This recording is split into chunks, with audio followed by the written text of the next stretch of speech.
Mayuresh?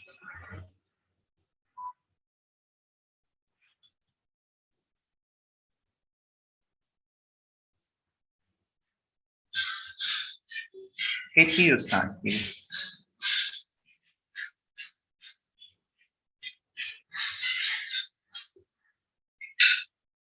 Ketki, am I audible?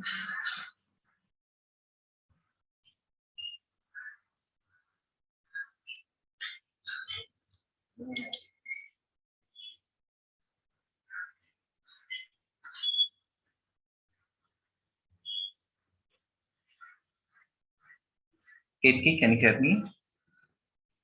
You please start. You're on mute.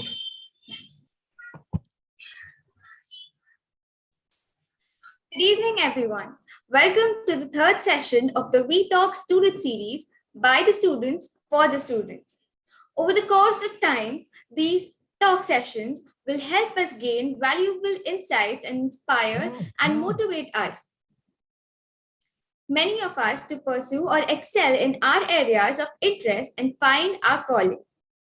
Any VIT student or alumni willing to present a new idea on any technical or generic topic may drop a mail to Professor Ambadas Deshmukh on ambadas.deshmukh@vit.edu.in. Edward Young stated, "Time wasted is existence, used is life." We are familiar with the adage, "the early bird catches the worm." As budding engineers, the proverb indeed is true, as sample opportunities will come and go throughout our scholastic years, and procrastinating in grabbing one of these would be a grave demerit. Our guest for the day is Ms. Agrawal, who is a computer engineer graduate from the batch of 2021. She is currently working as an associate product manager at Cerebranium, a digital education edtech company headquartered in Berlin, Germany. She also looks after the digital marketing strategy and online brand presence of the company. She is the founder of Gloop, a skincare and art startup. A tech enthusiast, she has been a speaker and mentor at various technical and non-technical events, training many students pan-India. Besides, she is an avid munner, a state-level archer, a certified graphologist, and signature analyst. So, without further adjournment, we welcome our guest for the day, Ms. Srishti Agrawal. Welcome, Srishti. Thank you, Ketki. Am I audible? Yes, you are. Okay. So hello and a very good evening to all present today. I hope everyone here today are both happy and healthy. Before I begin, my humble gratitude to my teachers at Vidyalankar Institute of Technology and Ambadas sir for giving me this opportunity to interact with this audience. My thanks to Ketki and Soham, our lovely hosts, for the introduction, and a big thank you to our audience. I hope I can add value to your time. So, I am Srishti Shekhar Agrawal, a recent computer engineering graduate from Vidyalankar Institute, and currently the Associate Product Manager at Cerebranium, an edtech company headquartered in Berlin. When I was first offered this opportunity, many topics crossed my mind, but I felt that procrastination was one of the most relevant and hard-hitting topics in today's time for the entire spectrum of the audience. Procrastination is probably the pandemic that has been here forever, and each one of us has suffered from it at some point or the other, with or without realizing it. Procrastination. This phenomenon is also very relevant to me personally because being an engineering student, having some experience in the corporate world, and having a family in the business background, I have come across numerous such situations wherein choosing to procrastinate had severe consequences. That is also when I started to research more on this habit and practicing techniques that may help me minimize my procrastination. And therefore, here I am, excited to share my insights and findings with you. I'll share my screen so that my presentation is visible.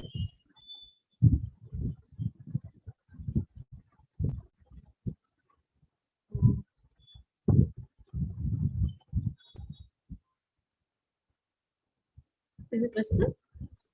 Yes.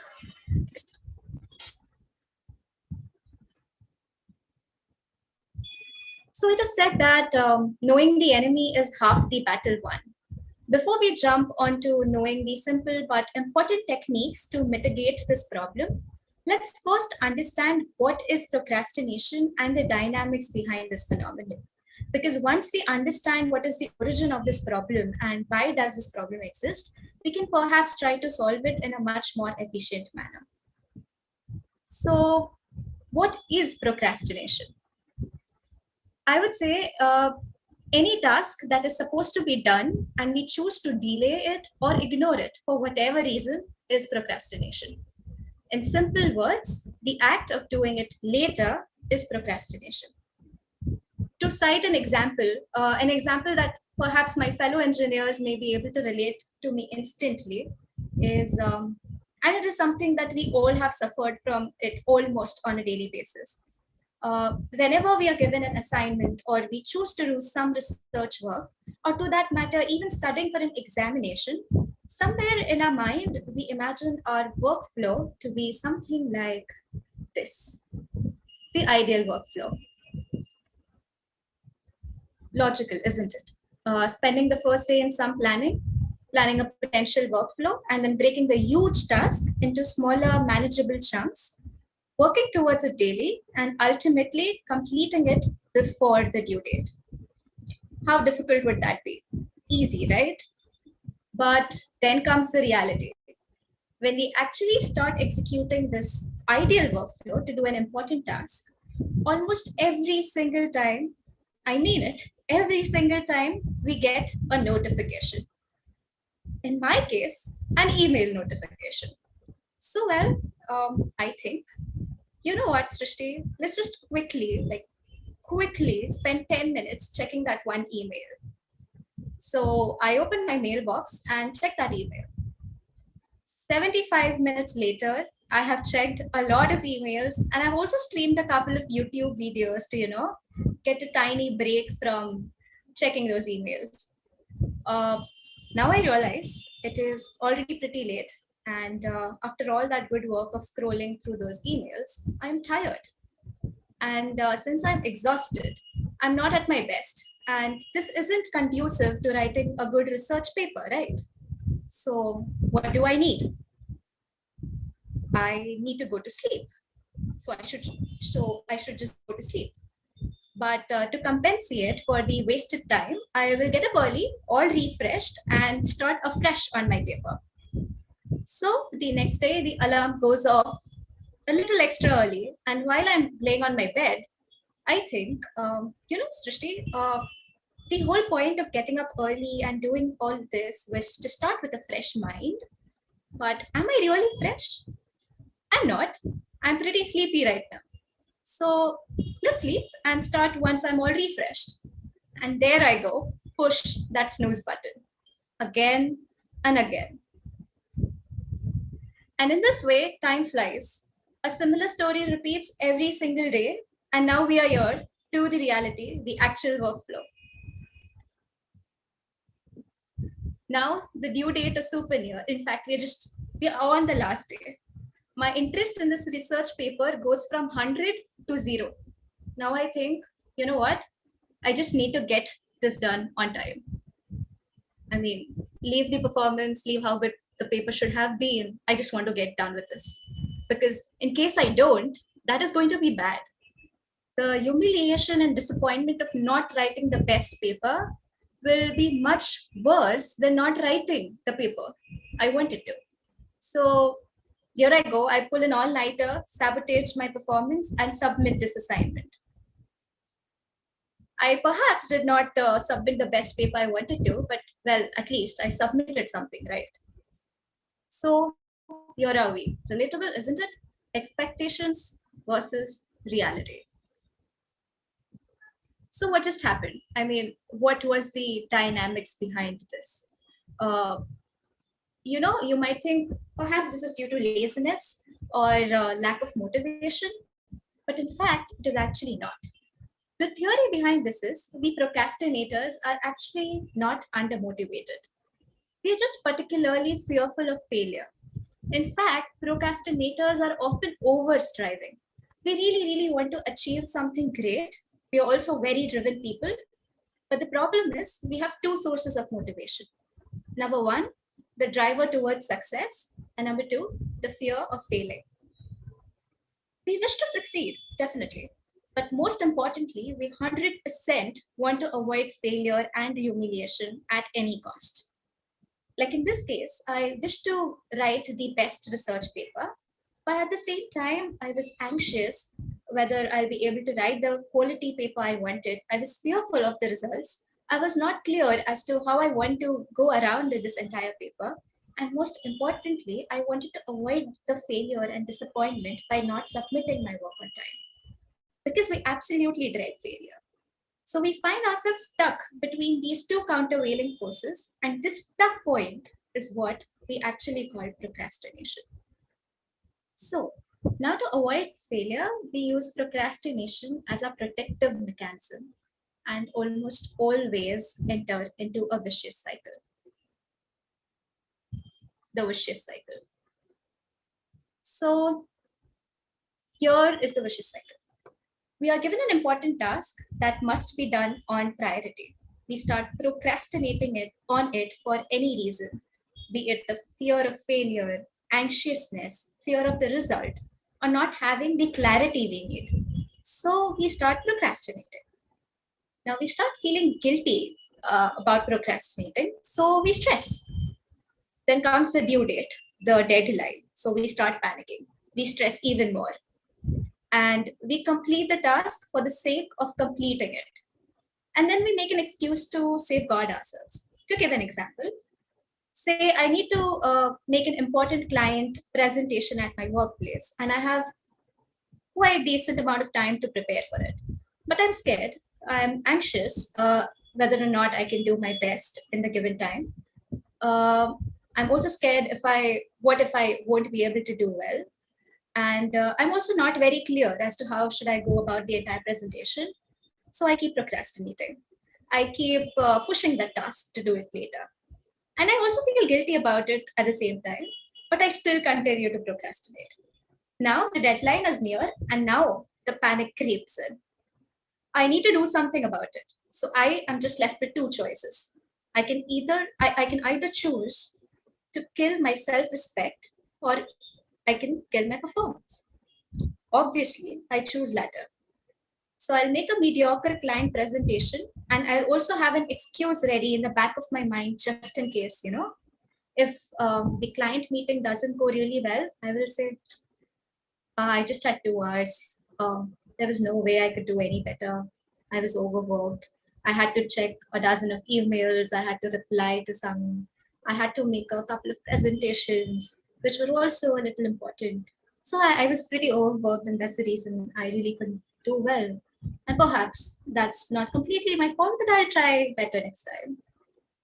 And in case the presentation goes well, I just had 2 hours and I could still pull this so well. So we always have an excuse ready to safeguard ourselves. In fact, we procrastinate because we want to safeguard ourselves. And that is how we use procrastination as a savior mechanism or a safety strategy to protect ourselves from getting humiliated. And for that, we choose to kill a performance just to safeguard our self respect. So now, since we know the whole theory or quite got like an idea about what goes around while we are procrastinating, you might ask, but how do I know whether I'm procrastinating? Or how do I procrastinate? I'm not really sure about it. So let us see. You might check your emails, read a book, or do a task in your to-do list which has a little low priority. You might say that is really important, and that doesn't mean you're procrastinating because you're doing something important or useful. But I would say useful things is not equal to important things. Checking an email perhaps might be useful, but is it really important at that moment of time? Reading a book might also be useful because it adds to your knowledge, but reading the book at the cost of doing a task of high priority is definitely not worth it. doing a task having low priority just for self satisfaction कि आज के दिन मैंने कुछ तो काम किया and जो काम actually करना था वो नहीं किया but कुछ तो किया. Are you doing a task having low priority just because you want to avoid a bigger task having high priority or more importance? If yes, that means you're procrastinating. Even if the task is useful, it is not really important at that particular time. That means you're procrastinating. And that gets me to the types of procrastination. Generally, the research says whenever people procrastinate, they fall under one of these categories. That is either anxiety procrastination, productive procrastination, or revenge bedtime procrastination. And once you've figured out the pattern or the category that you fit in, you can perhaps work towards it to get better and mitigate your procrastination habits. So, what is anxiety procrastination? Avoiding a task, ignoring a task, or pushing a task to do it later just because you're scared of the outcome or you're fearful about doing it because you're not good at it, you are self doubting, or perhaps you don't like that task, like that subject, then that is anxiety procrastination. You're procrastinating because you're anxious about performing, about doing that task, and you're anxious about the results of your performance. You're anxious about what others will think about you if, in case your performance is not, you fail at doing that particular task. If you're procrastinating because you're anxious, you fall under the anxiety procrastination category. So, what is productive procrastination? I would say checking an email, reading a book, cleaning your desk that you hadn't cleaned for like 3 months, but suddenly today you feel like cleaning it, or organizing your wardrobe that your mom probably must be behind you for say months, but today you decide that the important day is the day that you want to clean your wardrobe just because you're ignoring or avoiding that very important task of submitting your research paper or making that client call or talking to your boss about something or perhaps study chemistry, then that comes under productive procrastination. Because just because you want to avoid a more important task, you're doing all useful things that you have to, or you had to, or you have it in your to-do list, but you were just avoiding because you were bored. But today you want to do it all because you want to ignore that high important activity. Uh, Now, what is revenge bedtime procrastination? This is especially very common in women and students, and due to pandemic, it is on the rise.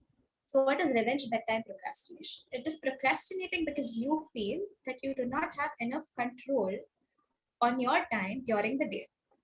That could be because you have to do the household chores, or if you're a teacher, you have to teach your students and you're pretty busy in the work in the daytime, or if you are working in the corporate world, you probably have a 9 to 5 job and you cannot like remove substantial amount of time for your me time, and you feel that you do not have enough control of your time during the day, and that is why to compensate, you just don't sleep at night until super late because you want to do something that you like.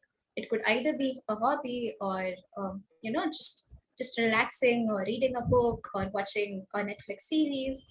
So anything that you do at night, just because you want to get a revenge of the time you cannot control during the day, and which makes you sleep late, like say 3 or 4 in the night, that is revenge bedtime procrastination. The consequence is, since you sleep late and you have to get up, say at a particular time, maybe 9 a.m. or 8 a.m., because you have a task to do the next day, you're pretty tired and you're stressing yourself. And that also affects your productivity and mental health. So, if in case you do any of these kind of procrastination, just try to find your pattern, observe what you kind of like do, or why do you do what you do, and try to fit yourself in one of these categories. Once you have identified what the problem is, it is much more easier to find a medicine for it. So now, since we know like all about procrastination, let's just be a little. I'll just let you know what is the cost of procrastination or the consequences of procrastination, so that we start taking it a little seriously. Uh, all of us procrastinate, and it is practically impossible to not procrastinate at all. Some point or the other, you might end up procrastinating. But what is really important is doing that task or having the most importance, so that it does not give us a huge cost. An example of procrastination in personal life will be like this. So there was a lady, um, she felt a slight pain in her chest one day, but she chose to ignore it because she was scared to go to the doctor or talk about it to her family. So she chose to ignore it. Days passed by, and the pain started worsening. So she got stressed about it.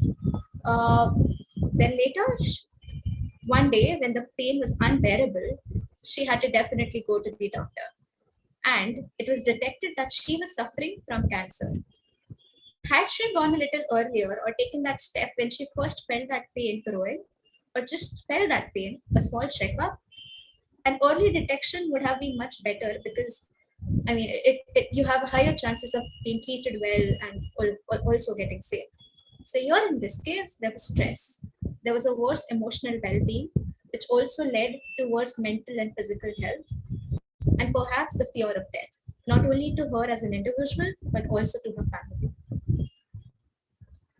The cost of procrastination at workplaces is generally very immense, and I don't really have to state it because it exists in all departments, be it sales or marketing or back end, front end, development, product. It just exists everywhere.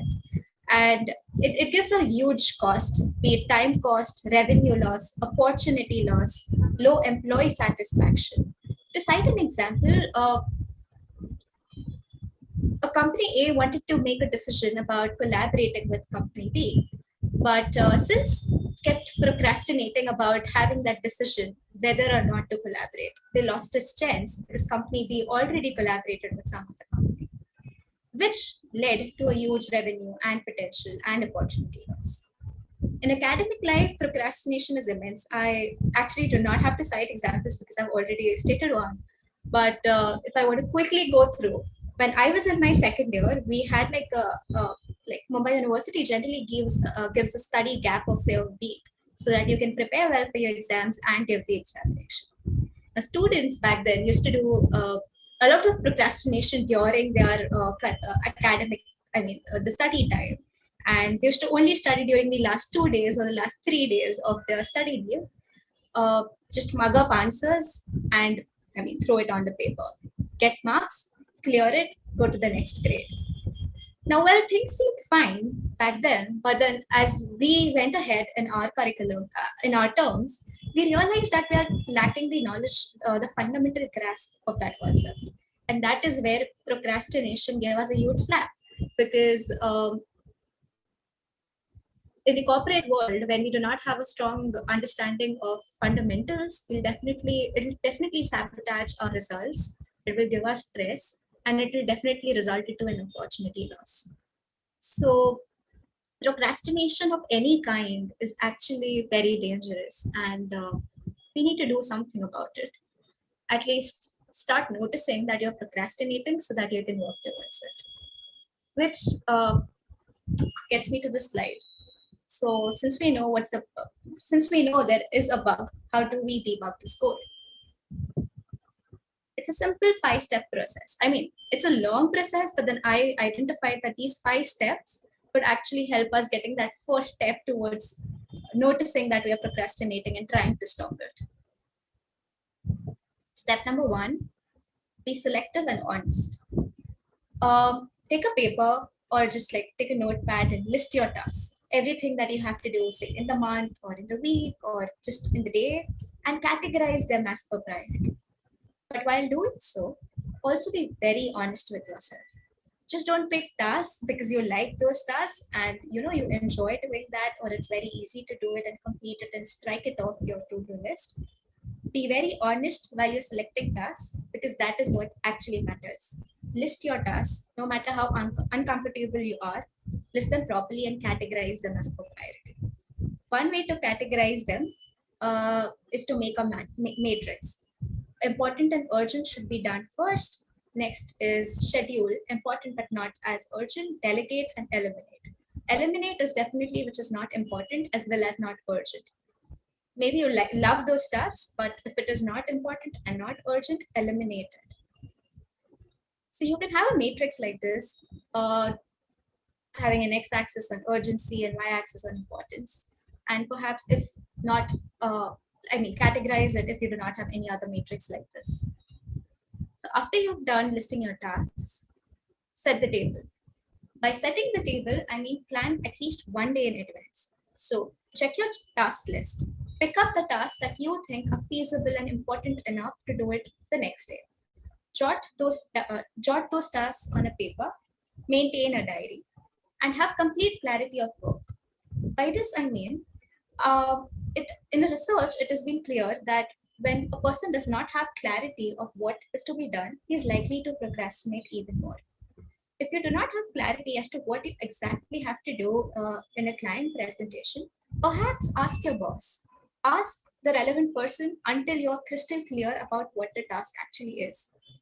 If you're a student and say you're not sure about how to approach that problem in mathematics, ask your professor until you're clear. Ask him how do you go about that problem, or how do you go about that particular chapter, or what resources should you access, what more practice materials should you do to be a little more comfortable towards it. So have complete clarity of how you're going to do, and then pick that task. By planning 1 day in advance, it also helps you being clear when you sleep कि अगले दिन क्या करना है. So when you get up the next day, at least वो question से start नहीं करते हम कि आज मैं क्या करूँ, या आज क्या करना था, आज क्या काम है, and then pick just any random task that is in front of you. So by planning at least 1 day in advance, you have a complete schedule of your day and you can manage time in a better way that way. Okay, yeah. So while doing this, you need to be realistic and practical. Just because you're super motivated to not cramp in 8 tasks, uh, even though you perhaps don't have enough time and will only be able to complete say 4 tasks in a day. So be super realistic and practical while you're setting the table. Set due dates, because we humans, if there's a due date, there's a panic monster behind our heads. कि यार due date है, काम खत्म करना. If we do not set a due date, we are likely to procrastinate. So set a due date, say 2 hours or maybe Tuesday or Wednesday. So always set due dates and always keep some buffer time. Because if there's some unexpected activity that is supposed to be done, or some medical emergency or any emergency, workplace emergency that has come and has to be addressed on priority, it might hamper your schedule. So always keep some buffer time that in case of such unexpected circumstances, you can always delay and still be able to manage well. So at Cerebranium, we use such tools. Cerebranium is a company I work at. So we use such productivity management tools to try being on schedule and try mitigating our procrastination habits. One of these tools that we use to plan our weekly tasks is Trello. So on Trello, you can actually visualize as to what is in your to-do list, what is in progress, and what is completed. In your to-do list, you can also see what your colleagues are working on. You can comment in the ticket whether you are facing any problem or there are any blockages or you need some resources. And you can also have a checklist that you can check as soon as that work is done. So with Trello, you can actually visualize your work and it helps you being on track. You can schedule due dates as well. The diary to the left is actually mine. So I have started, since I started this habit of noting down what is supposed to be done, and at times also using such colored papers to make sure what is in my priority list. It has helped me procrastinate a bit lesser than what I used to do. And I have also noticed that I've become more productive when I actually follow what I've written in the diary. Another thing that will help you be clear. So at times क्या होता है?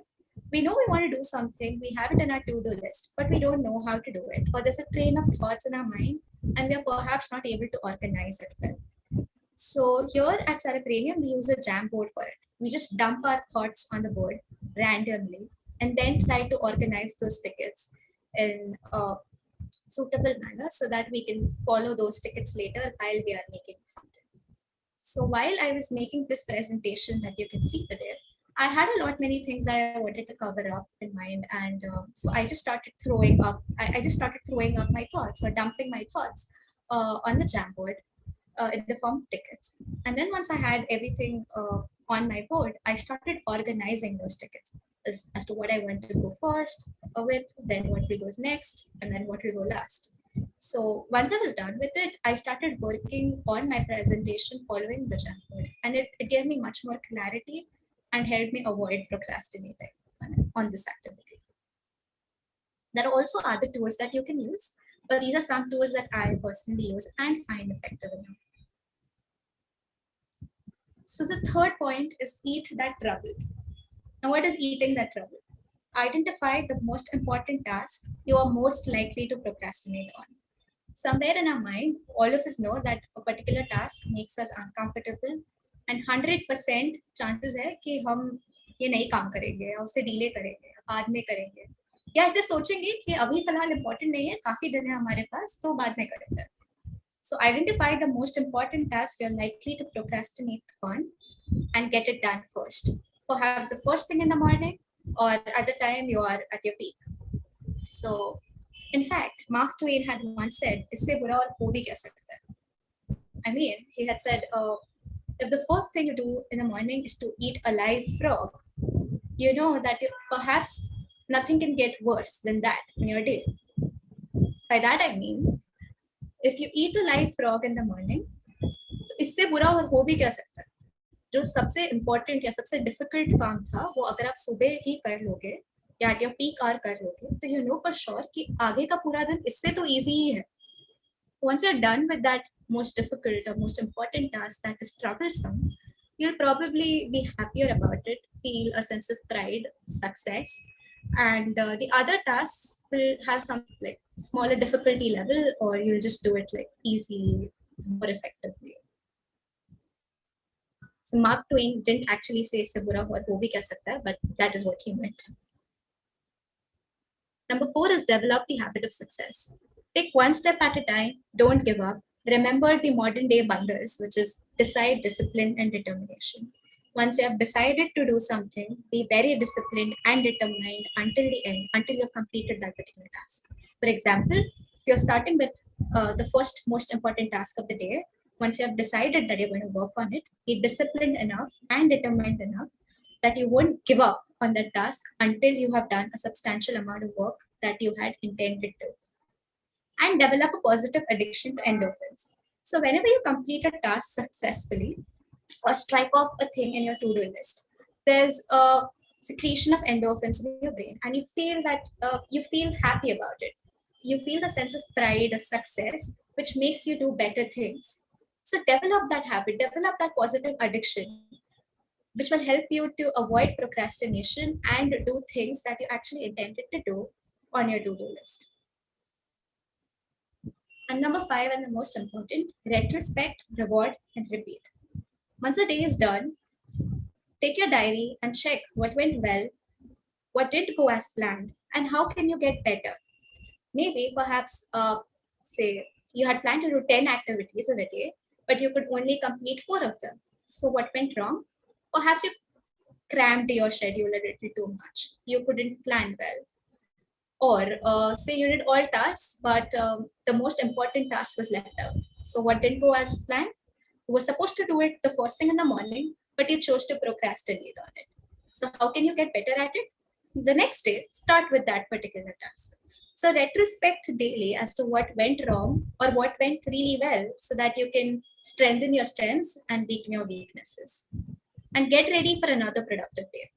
But while you do so, acknowledge your efforts. If your day did not go as well and you still procrastinated, it is okay. It's just the beginning.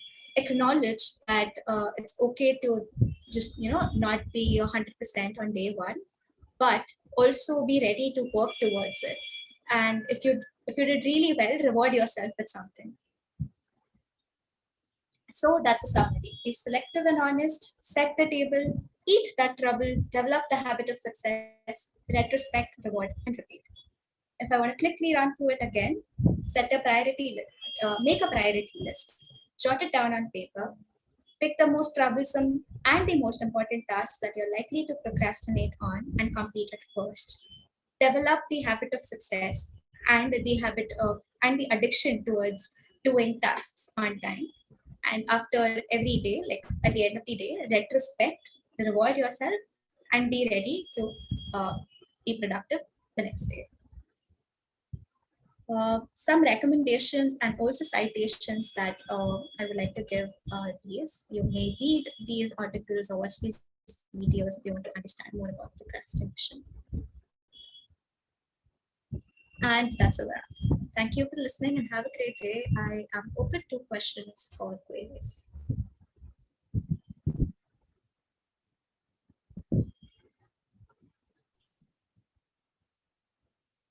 Hello? Katie, are you there?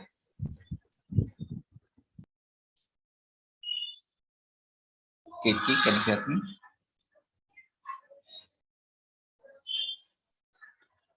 Soham, can you hear me?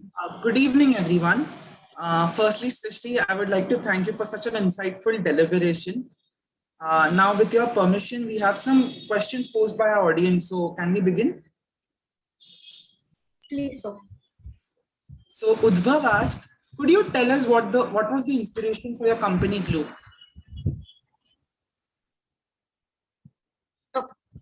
Well, I would say it was initially a hobby. I got a lot of inspiration from my mom.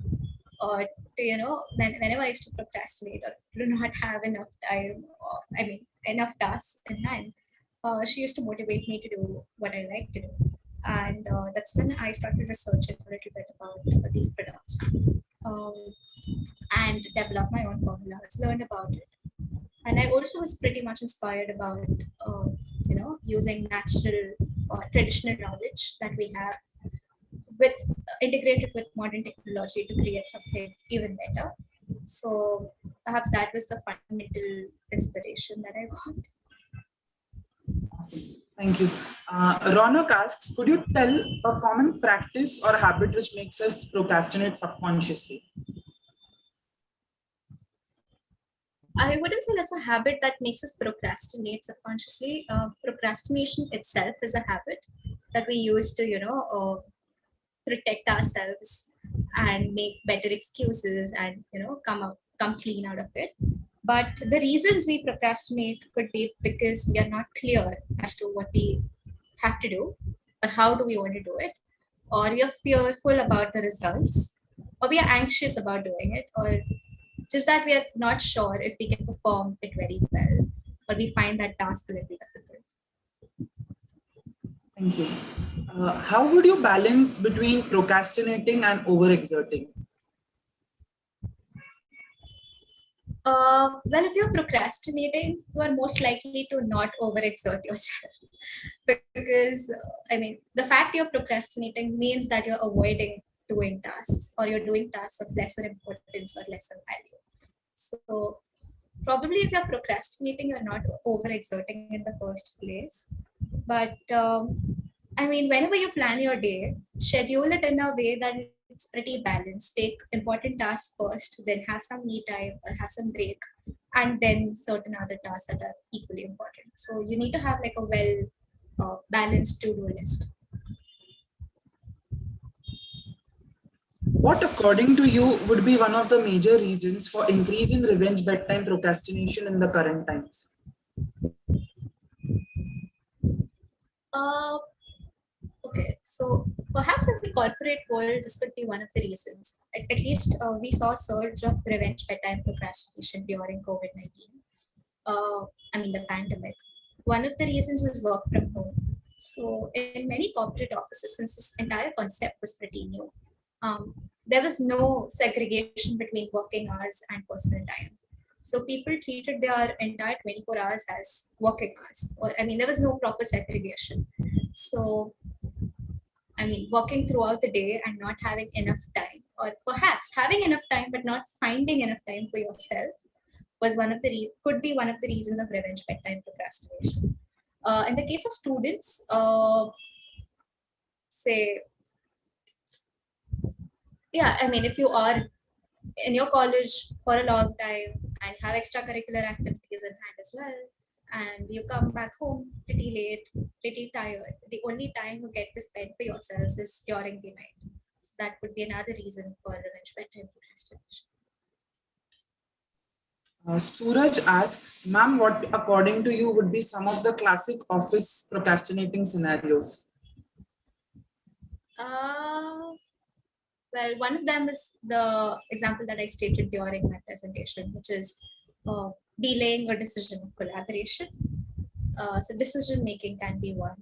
The other could be accounting. So, having a bunch of accounts to be entered in the database, but you keep procrastinating it because perhaps you find the task trivial or, you know, you just keep procrastinating on it for a long time, and then you have like a bunch of tasks, and you find yourself overworked. But the whole point of you being overworked is because you did not manage your time well and you procrastinated. So actually procrastination in workplace is very common, like in every domain, be it purchase, accounts, or sales. So you just have to start noticing it, and then you'll find more examples.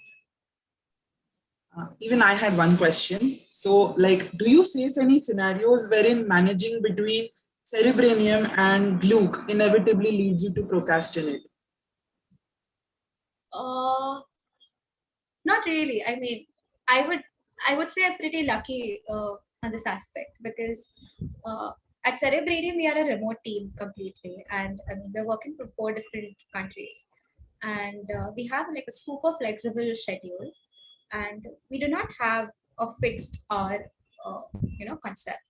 Uh, we plan a week, and we make sure that whatever tasks that we have taken for ourselves, we are accountable towards it, and we complete it on time. And as far as we're doing that, we are okay. The company is okay if we, manage the time we want to, the way we want to. So having that flexibility and that ownership of my own work at Cerebranium, I can manage both the activities pretty well, and I don't think that led me to procrastination. And perhaps I'm enjoying both at Cerebranium and Fluke. So if you like the task you do, you'll probably, not feel bad about it. So Saloni asks, is procrastination a universal problem or is it concentrated in certain regions more as compared to others? it's just it's just a universal problem. I mean, everybody faces procrastination. Initially, I used to think only lazy people do, but after having a good amount of research, I noticed every single person faces procrastination. Perhaps some people are better at not procrastinating, but I mean, inevitable hai, some task or the other you're likely to procrastinate because you have a ton of things to do, and picking up the priority is on you. So, say if you're doing the high priority task, you're procrastinating on the lower priority ones, or vice versa. So it's like a universal problem, and it's just that how well you prioritize your work and schedule. So, like, where do you, draw the lines and realize, okay, now I'm procrastinating, or now I should get back to being productive or work? Uh, well, okay. If I were to write, if I were to study for chemistry, and I start streaming on Netflix to get a break, and that streaming goes on for 4 hours, and chemistry just goes on for like an hour, I'm definitely procrastinating. So you subconsciously just know that you're procrastinating because that, you know, uh, task for you is difficult. And perhaps if I wouldn't have run, I would have studied chemistry, faced chemistry, asked more doubts to my professor who was actually willing to tell me what went wrong. But I chose to run, and I know I'm doing that. So subconsciously, you know you're procrastinating. And you just come to know that you're procrastinating. You actually can't draw a line to know whether you're procrastinating or not. And once you know the theory and the dynamics behind what goes when you procrastinate, you can actually understand that you're procrastinating. Especially in my case, पहले जब मैं procrastinate करती थी, I used to procrastinate. I used to know I'm procrastinating, and I used to feel guilty about it. But I used to still procrastinate. But now when I procrastinate, the entire theory runs through my mind, okay? That, oh, Srishti, you're doing revenge bedtime procrastination right now. Or you're doing anxiety procrastination right now. And perhaps this will be the cost later. And so since the entire theory runs through my mind, I just get back on my desk. So yeah, knowing the problem would be a better solution. Like you've recently, like taken a leap from the academic world to the corporate world. So like that time you had your peers, this time you have your colleagues. Like, do you see any change like in the pattern of procrastinating, like a certain reason, or let's say different behavioral traits while procrastinating? Uh, when I was in school, I used to procrastinate on subjects I used to find difficult. When I went to college, I started procrastinating on college activities, or say activities I felt are not as important currently. Uh, Maybe procrastinating on that homework, which is really important, or procrastinating on that task that your sir had asked you to do, but you found yourself pretty overworked because of your time management skills, and you chose to procrastinate. In corporate world, I would say anything that makes you anxious, or you're not clear about a particular task. Say you're not clear about how that code, how should you approach that machine learning code, or what exactly is expected from you. That leads to procrastination, or the fear of not performing well leads to procrastination. Another audience asks, can procrastination lead to depression? Well, depression can lead to procrastination. It's the other way around. Often it is found that people who are very depressed are likely to procrastinate than people who are not. It's because they find themselves in a state of lack of motivation, or they feel that they're good for nothing, or they are not as capable as others are, or whatever the reason for their depression is, and then they are likely to procrastinate on things that they shouldn't be procrastinating on. So I would say depression leads to procrastination. It is generally not the other way around. But yeah, if you procrastinate on really important activities, which leads to grave consequences, that could lead you to depression. But that's like a very parochial example. Um, in India, sports is kind of looked down upon and not currently highlighted properly. And you've been practicing archery. So, like in the past, has it ever been like that? Like when you pursue archery and someone just comes and says, this is like you're procrastinating, you're just running away from the work. Sorry, I didn't get your question.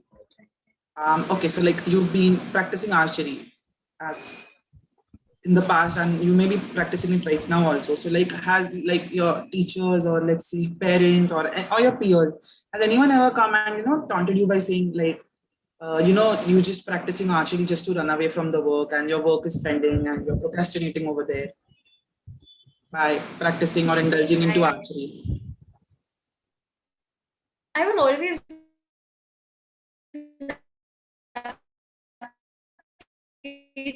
to get great teachers, be it your or any teacher for that matter. I was always very lucky to get good teachers. So I never came across this situation.